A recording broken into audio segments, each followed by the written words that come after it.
Growing your business into a money tree. Video 3, The Natural. Welcome to video 3 of Growing Your Business into a Money Tree. I am Dan Luchansky, your host and author of Getting in Business to Stay, The Complete Small Business Solution. During the first video of this series, we discussed how the Yellow Pages are one of the best places to find business ideas that are guaranteed winners. The term guaranteed winner meant an idea that we know works because there are plenty of people all over the United States getting rich or making a very good living running that particular kind of business or one very similar to it. In other words, we know the business model works. It is not that I'm against new or better ideas. By all means, if you have the skill, talent, and imagination, build a better mousetrap or hatch an idea such as Google or the Apple computer. Keep in mind, though, that even if you do come up with the better idea, it still doesn't mean you are going to become rich as a result or even make a living. The wasteland of business failures is full of good ideas. You still need the skill and business savvy to build a successful business, whether you have the best product ever invented or you take an old idea such as pizza and make it big business such as Domino's or Papa John's. Do you believe that success in business is a matter of luck? Is it all about just being in the right place at the right time? Or is success in business mostly about having the skill, talent, and determination to take advantage of key situations? I think luck has very little to do with success in business. After all, a roll of the dice or the flip of a coin does not dictate the decisions one makes. The inventors of the hula hoop or the pet rock were not just lucky in their timing. It took savvy and business skill to even bring those products to market. My view of luck in business is summed up best in the quote of Ben Hogan, one of the greatest golfers of all time. The more I practice, the luckier I get. However, aimless practice without rhyme or reason won't get you anywhere. It will just add to the frustration you may already feel. A part of that added frustration is realizing that the equation for getting better at something is not only trying harder and working longer. Your equation must include the component of practicing with a purpose. What does practicing with a purpose actually entail? It includes working on certain elements while trying to learn the correct way to do something. If those elements can be identified as applying to people across the board, then they represent the fundamentals required for success in whatever you are practicing. Let's take a look at the game of golf to see how fundamentals are taught and put into practice. The best way to learn golf would be to take lessons from a golf professional. During the first lesson, the pro will teach his or her pupil how to grip a club. The grip is very important in golf because it is the only link between the player and the club. Most golfers who take lessons have had some playing experience, so they already have a method of gripping the club. Most likely, the new grip to those pupils will feel unnatural and uncomfortable. If the pupil expresses those feelings, a good pro could say, I know exactly how you feel because it felt the same way when I changed my grip. However, I stuck with the new grip and in time, it became comfortable and natural. Most importantly, it improved the quality of my play. What do you think most people do after that first lesson? Surely, some go out within a week and play a round of golf. Many will try the new grip until they hit a few bad shots and then go right back to their comfortable way of gripping the club. A few will get better at golf because they have natural skills and are able to learn from their experience. Most won't ever get any better and will either accept their level of play, be continually frustrated and still play, or give up the game altogether. No doubt, a few persistent individuals do stick with the new grip and they play better golf.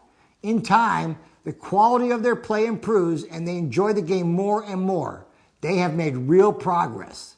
Let's take a look at what happens to those professional golf instructors.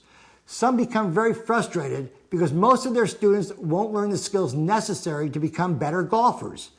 However, they still need to make a living, with many just going through their motions of teaching. Their heart is not in it, and they make their living by giving out tips or instant cures for whatever ails their student at the moment.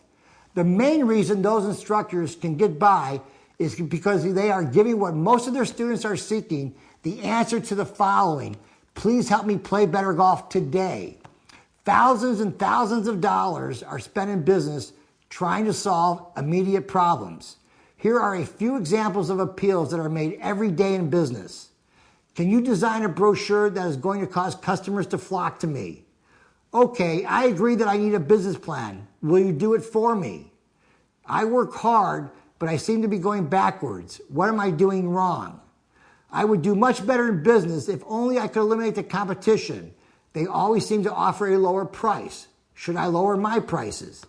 People like me and want my products, but I can't seem to get them to buy. Can you help me? There are plenty of people who will sell you the answers to these appeals. They all have their price, but hardly any of them will honestly guarantee results. Why do you think they won't? It is because the missing variable is not information or knowledge. There are plenty of both available. The missing variable is people. Many lack the skills and savvy required for success in business.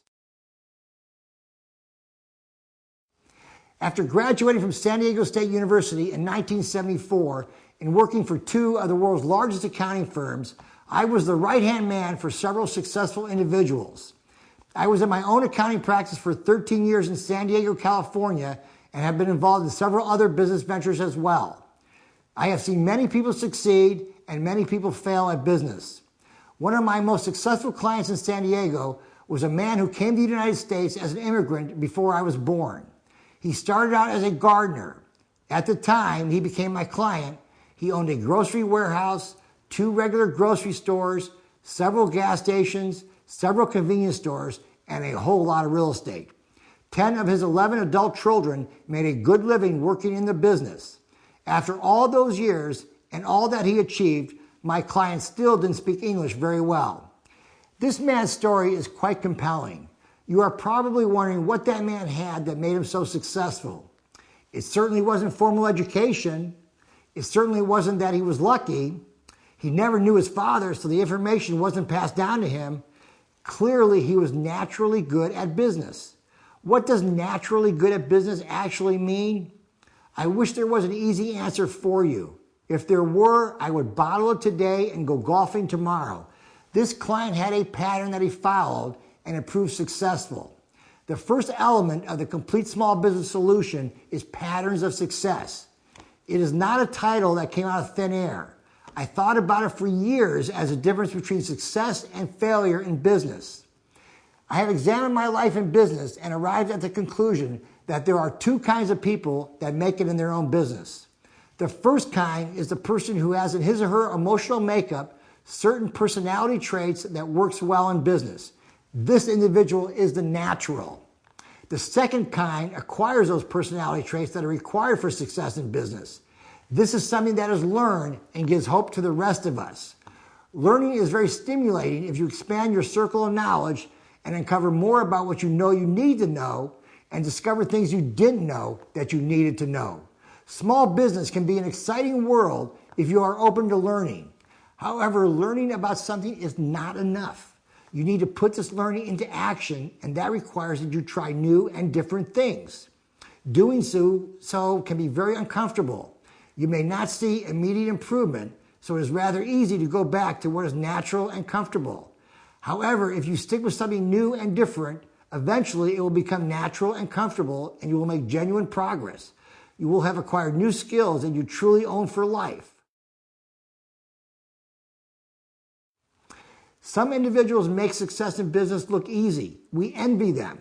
We want to know what they have that we don't. Well, you can't buy what they have. It doesn't come in a bottle. You have to earn it, and that begins with a long, hard look in the mirror. The more you examine yourself, the more you will gain a deeper understanding of the reflection you see. That is the point you must reach to begin the search for your own answers to small business success. However, casually looking at yourself in the mirror, admiring what you see, won't help you succeed in business. If you are like most people who go into business, you will like what you see and won't feel a need to change anything about yourself. And I am no different than you and probably more hard-headed than most. I was only willing to change when staring right into the face of failure. Most likely, you will be no different. You will have to face failure before you will admit that there's something lacking in your natural ability. You don't have to reach the point where you have to close your business to feel like a failure. You may experience this when you realize that your business skills do not match your level of ambition. You will be at a critical stage when you start to feel as I have just described. You will face choices. Do you quit and go get a job? Do you accept your station in life? Or do you admit your limitations, vowing to do something about them? If you decide to take action, I can help by providing you a baseline comprised of descriptions of naturally successful business owners. Please consider these descriptions as food for thought. I am not asking anyone to do or be anything they don't want. I am not telling people they have to change everything about themselves. I already know that doesn't work. People do what they do. I am asking that you allow me to plant seeds that will lie dormant until you are ready to use them. You are the one who has to make the choice to water particular seeds if you wish to change certain aspects of yourself. I want to issue you a warning. Some of the advice you will receive will not be politically correct. Some of these character traits may not sound nice to you. As a matter of fact, a few may sound rather harsh, and it is not a coincidence that the first one is being tough-minded. It seems like in this day and age, you hear a lot of talk about being nice and fair to each other. As a matter of fact, the most common question I hear from people new to business is, what is fair? Well, being nice doesn't always work, and fairness is a concept that exists in one's mind. There is no business rule about being fair. It is about what the other person will give or take. On an emotional level, I agree with the idea of being nice and fair. I too want to be a nice guy and have my own idea of fairness. However, being nice often means being run over, and concept of fairness differs so widely that it is an impossible standard to define. Keeping this in mind, let's take a look at the 10 character traits of the natural that help a person achieve success in business. These traits are 1, being tough-minded, 2, dealing with the unknown, 3, trusting your own judgment, 4, controlling personality, 5, self-centeredness, 6, tunnel vision, 7, making your own rules, 8, burning desire to win, 9, the ability to persuade others, and 10, don't trust as an instinct. We have covered a lot of information today about the most critical element of the complete small business solution, and that is your development as a business person. It is also the hardest area to examine your own actions and decide what you may need to change. Many students who have participated in live seminars with me have often said that my highest skill is to be able to help people look at themselves and make commitments about changing aspects of their business behavior. We are going to start the next video by examining the trait of dealing with the unknown and relating it to the essential business skill of getting to know people for the purpose of doing business with them. See you soon.